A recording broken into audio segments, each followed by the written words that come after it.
João, capítulo 5, versículos de 1 a 16.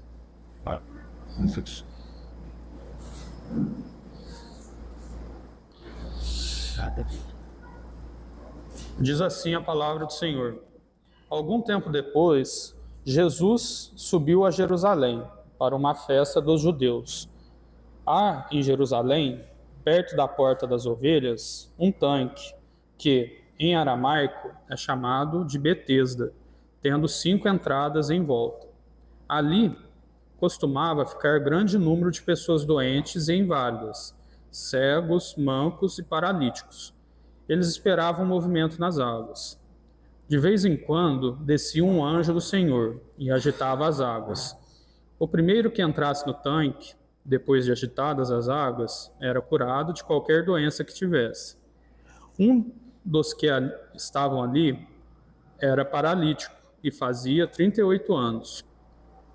Quando o viu deitado e soube que ele vivia naquele estado durante tanto tempo, Jesus lhe perguntou: "Você quer ser curado?" Disse o paralítico: "Senhor, não tenho ninguém que me ajude a entrar no tanque quando a água é agitada. Enquanto estou tentando entrar, outro chega antes de mim." Então Jesus lhe disse: "Levanta-te, pegue a sua maca e ande." Imediatamente o homem ficou curado, pegou a maca e começou a andar. Isso aconteceu num sábado. Por essa razão, os judeus disseram ao homem que havia sido curado: "Hoje é sábado, não é permitido a você carregar a maca." Mas ele respondeu: "O homem que me curou me disse: pegue a sua maca e ande." Então lhe perguntaram: "Quem é esse homem que mandou você pegar a maca e andar?" O homem que fora curado não tinha ideia de quem era ele, pois Jesus havia desaparecido no meio da multidão. Mais tarde, Jesus o encontrou no templo e lhe disse: "Olhe, você está curado. Não volte a pecar, para que algo pior não aconteça a você." O homem foi contar aos judeus que fora Jesus quem o tinha curado. Então, os judeus passaram a perseguir Jesus, porque ele estava fazendo essas coisas no sábado. Vamos fazer uma oração para nós iniciarmos a nossa mensagem, né? Cujo tema vai ser o poder transformador de Jesus. Senhor nosso Deus, nós pedimos a sua orientação, a sua bênção, para que as palavras que sejam ditas aqui representem exatamente aquilo que o Senhor deseja para nós. Peço que me ilumine, que a sua palavra toque efetivamente o coração dos nossos irmãos, Pai, e a minha também, para a sua honra e glória. Amém. Essa passagem é interessante, pessoal, porque o Evangelho de João foi um dos últimos, foi o último, na verdade, a ser escrito, né? Foi escrito em um momento em que a fé cristã era duramente atacada, e foi escrito no final do último século, em um contexto em que os apóstolos já estavam mortos, né? E também havia uma grande ali influência da doutrina grega, que difundia ali uma crença de dúvida sobre a doutrina cristã, né? Sobre a divindade de Deus. Então João escreve seu evangelho com um objetivo claro, né? Diante de todo esse contexto de divergência, de provar que Cristo é Deus. Ele quis provar a divindade de Deus. E João se vale de 2 estratégias. Primeiro, ele usa 7 afirmações de Cristo, né? Que eu até trouxe no último estudo, né? Cristo fala que ele é o pão da vida, a luz do mundo, que ele é a porta, que ele é o bom pastor, que a ressurreição é a vida, que é o caminho, a verdade e a vida, que é a videira verdadeira, né? Representando que Cristo verdadeiramente é Deus, porque foi ele próprio quem disse essas palavras, né? E além disso, ele traz 7 milagres, né? Em seu evangelho, no decorrer do seu evangelho. E dentre esses 7 está o que nós lemos, que só está no Evangelho de João, esse milagre do tanque de Betesda. E a palavra Betesda significa casa de misericórdia. E era o local em que ali havia uma crença de que quem tocasse aquelas águas agitadas conseguiria a sua cura. E os estudiosos que se debruçaram sobre esse texto vai nos dizer que isso era uma superstição da época. Os enfermos se dirigiam até esse local, né, que ficava em Jerusalém, e lá buscavam a sua cura. Eram doenças incuráveis na época, né? E eles iam até esse local, ficavam lá, e segundo essa superstição que foi criada, isso acontecia uma vez ao ano. A água era agitada por um suposto anjo, né, do Senhor. Mas nós vamos ver agora no decorrer aqui da nossa mensagem que isso era uma crença, era uma superstição, né, que as pessoas criam naquilo, mas era algo que não existia, né? E nessa passagem nós vamos ver um homem paralítico que estava nesse local há 38 anos, né? Ele não conseguia se movimentar em razão da sua enfermidade e ele já não tinha mais esperança, né? Estava ali abandonado, né? Pelo texto a gente vê que ele estava completamente abandonado por sua família, estava nesse local há 38 anos. E Jesus se aproxima dele. Foi Jesus quem o escolheu, que ele sequer conhecia Cristo, né? E Jesus se aproxima dele, ele não entendendo a ocasião, né? Chega um homem lá desconhecido, você quer ser curado? Ele sequer soube responder, né? Nós vamos ver isso um pouco mais para frente. Mas o que a passagem já de plano nos revela que o contato com Jesus é transformador, né? Um homem abandonado pelo mundo, né? Ao ter contato com Jesus, ele tem a vida transformada assim, de um piscar de olhos, né? Mas vamos entender um pouco mais sobre esse texto, né? Que não só desse poder transformador, mas que fala dessa possibilidade de recomeço, né? Que todo mundo tem quando se encontra com Cristo, né? Esse tanque de Betesda, ele efetivamente representa o mundo em que vivemos, né? As pessoas esperam muito do mundo, acreditam que as soluções dos seus problemas estejam no mundo, né? Mas nós vemos aqui que o tanque não era justo, né? Assim como o mundo não é, porque esse tanque havia ali diversos, o texto fala, né? Havia uma multidão de enfermos, e somente aqueles que estivessem mais próximos à água conseguiriam chegar na solução do problema, né? O paralítico, que impossibilitado de se locomover, ele não teria como, em igualdade de condições, né, chegar à cura, né, que ele acreditava que ele iria encontrar naquele local. Então o tanque, ele, assim como o mundo, ele é injusto, né? E isso a gente consegue fazer esse paralelo. O anjo, por sua vez, é a esperança que o mundo dá. O anjo ali representa a falsa religião, a falsa crença, porque embora esteja no texto, não se tratava de um anjo, efetivamente, era uma crença, uma superstição, né, que foi criada. O anjo representa ali a falsa religião, efetivamente, que resolve o problema de uns e não de outros, uma falsa esperança que mantém as pessoas próximas àquele tanque por muito tempo. Os doentes, a multidão que estava ali, por sua vez, representa as pessoas deste mundo, né? Esperam a cura para suas doenças, mas não estão dispostas a ajudar o semelhante, o paralítico, o irmão que estava ali tentando conseguir, né? Ninguém olhava para ele, estava abandonado, inclusive para aqueles próximos, né? As pessoas são egoístas demais para ajudar, embora todas esperem um milagre, né? E o paralítico somos nós. Não podemos fazer nada pela nossa cura. Nós queremos a cura do mundo, mas sabemos que não podemos chegar a tempo. Fazia 38 anos que aquele homem estava ali sem poder andar, e nem mesmo ele sabia que Jesus poderia curá-lo, né? E dentro desse contexto, dentro desse paralelo entre esse tanque e o mundo, nós tiramos algumas lições aqui. A primeira, a graça de Jesus, né? Jesus escolheu curar um homem que não tinha como alcançar a cura pelos próprios meios. Isso reflete a graça imerecida que ele nos oferece. Não podemos alcançar a salvação ou a cura espiritual por nossos próprios esforços. É um dom gratuito de Deus. Jesus conhece todos os nossos problemas, todos os nossos dramas pessoais, né? E só Ele pode curar.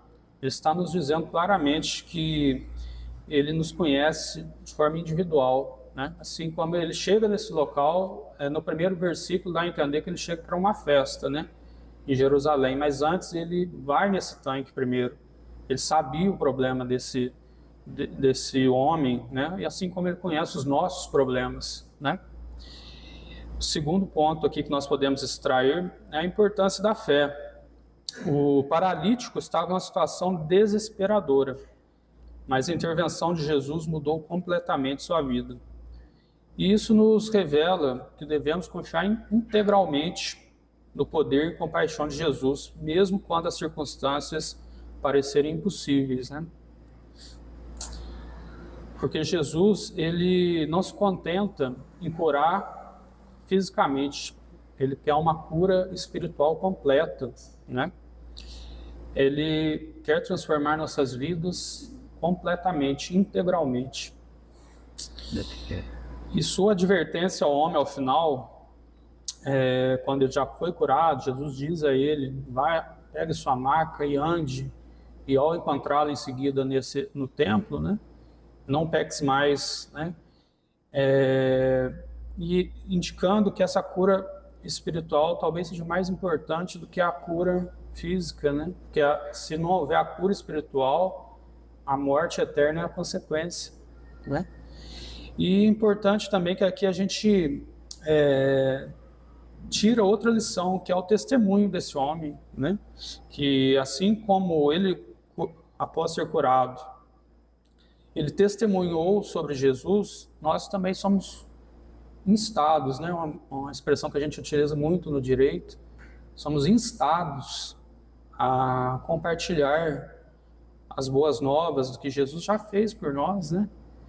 Com os nossos amigos, com nossos colegas de trabalho, né? E o nosso testemunho pode impactar, né, vidas, né?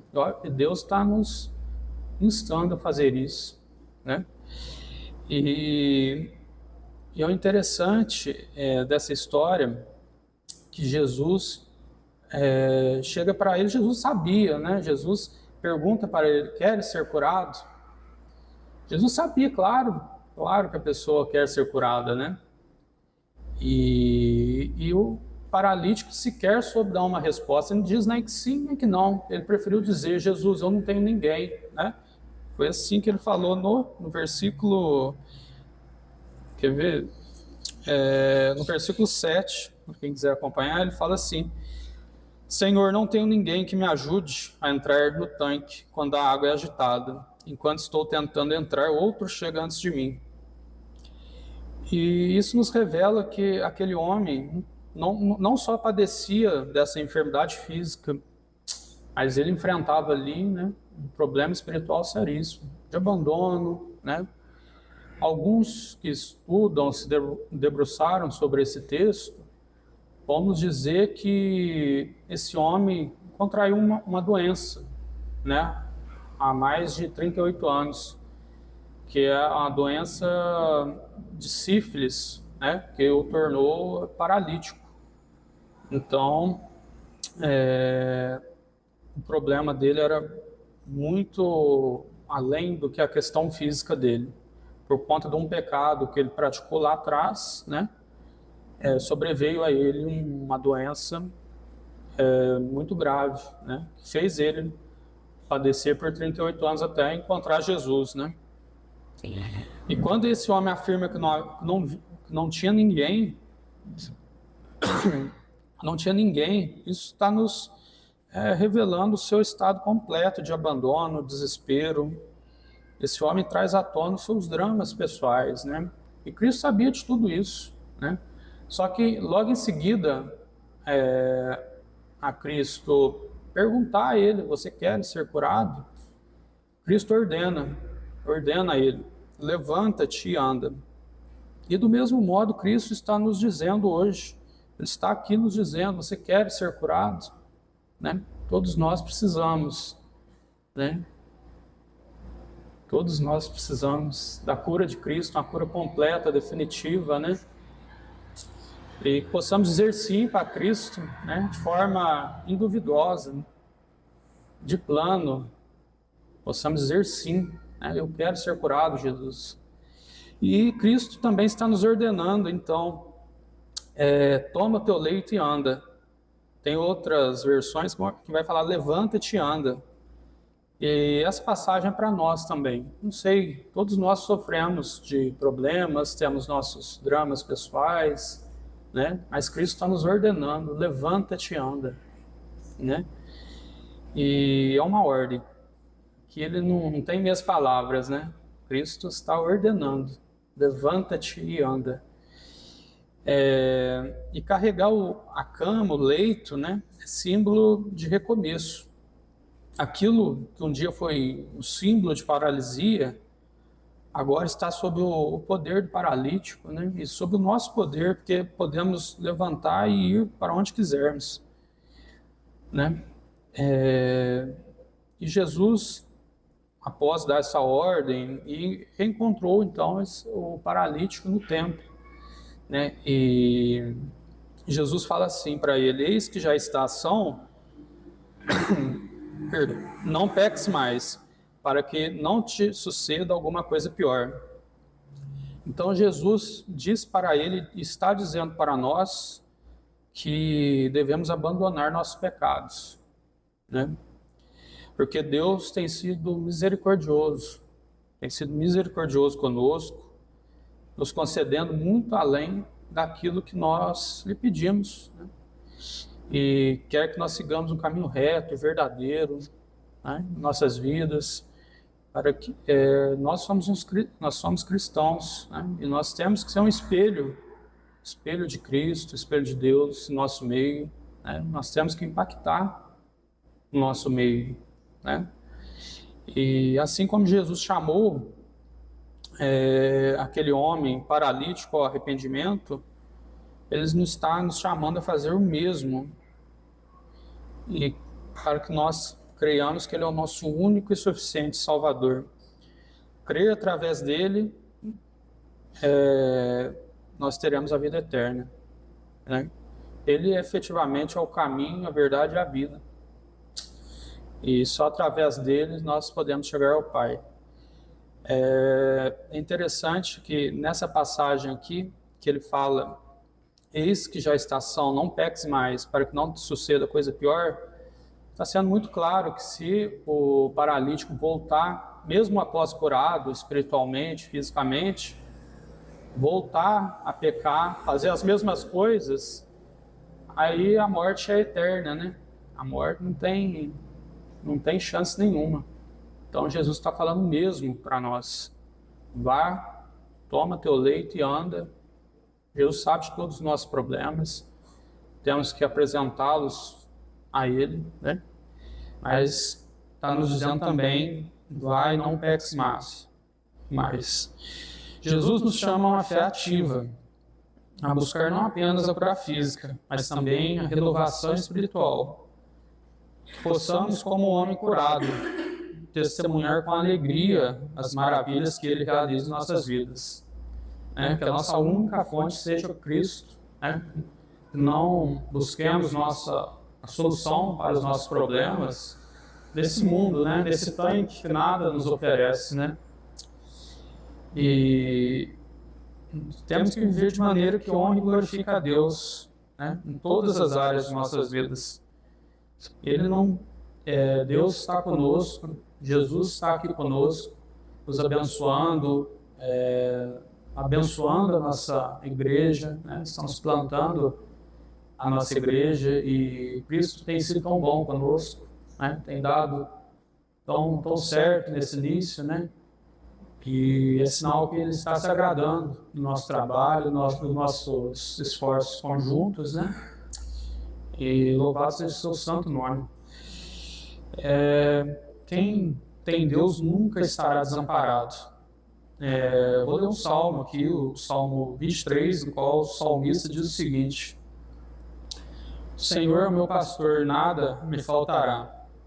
Deitar-me faz em verdes pastos. Guia-me mansamente a águas tranquilas. Refrigera minha alma. Guia-me pelas veredas da justiça, por amor do seu nome. Ainda que eu andasse pelo vale da sombra da morte, não temeria mal algum, porque tu estás comigo. A tua vara e o teu cajado me consolam. Preparas uma mesa perante mim na presença dos meus inimigos. Unges a minha cabeça com óleo, o meu cálice transborda. Certamente que a bondade e a misericórdia me seguirão todos os dias da minha vida. E habitarei na casa do Senhor por longos dias. Que nesse novo ano que se iniciará, nós colocamos Deus à frente de todos os nossos projetos, né? Perdão. À frente aqui da nossa igreja. A nossa igreja vai ser uma casa de Deus, né? E nós vamos abençoar, vamos conseguir aqui fazer um grande trabalho na nossa cidade, né? Vamos orar para que Deus encaminhe um pastor para nós, né? Obrigado. Caminhe um pastor para nós, para que nós possamos buscar outras ovelhas, né? Em um mundo que tanto precisa, né?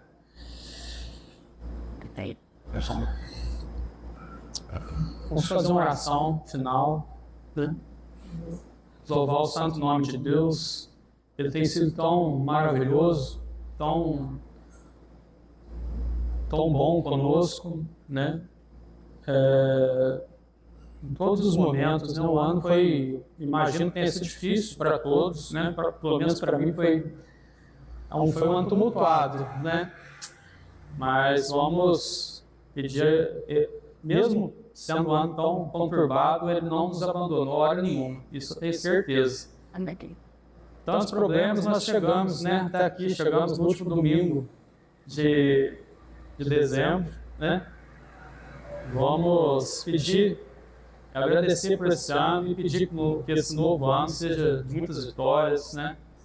E Cristo estando conosco, nós teremos segurança, teremos confiança, né? É isso que nós precisamos também. Senhor nosso Deus, louvado seja seu santo nome. Quero pedir, primeiramente, quero agradecê-lo. Agradecê-lo porque o Senhor esteve conosco, Pai, durante todo esse ano, esteve conosco nas nossas batalhas, esteve à frente dos nossos desafios, e o Senhor nos abençoou. Nós estamos aqui hoje, Pai, vencedores, e junto com o Senhor, porque o Senhor é o Rei dos Exércitos e não nos abandonou em batalha alguma, e nós reconhecemos isso. Louvado seja o seu santo e precioso nome. Nesse ano, nós sejamos os instrumentos do Senhor aqui na sua igreja, que nós consigamos expandir o seu evangelho, conseguir novas almas para o seu reino, sabendo, Pai, que o Senhor já preparou todo o caminho e estará conosco. É em nome de Jesus que eu oro e agradeço. Amém.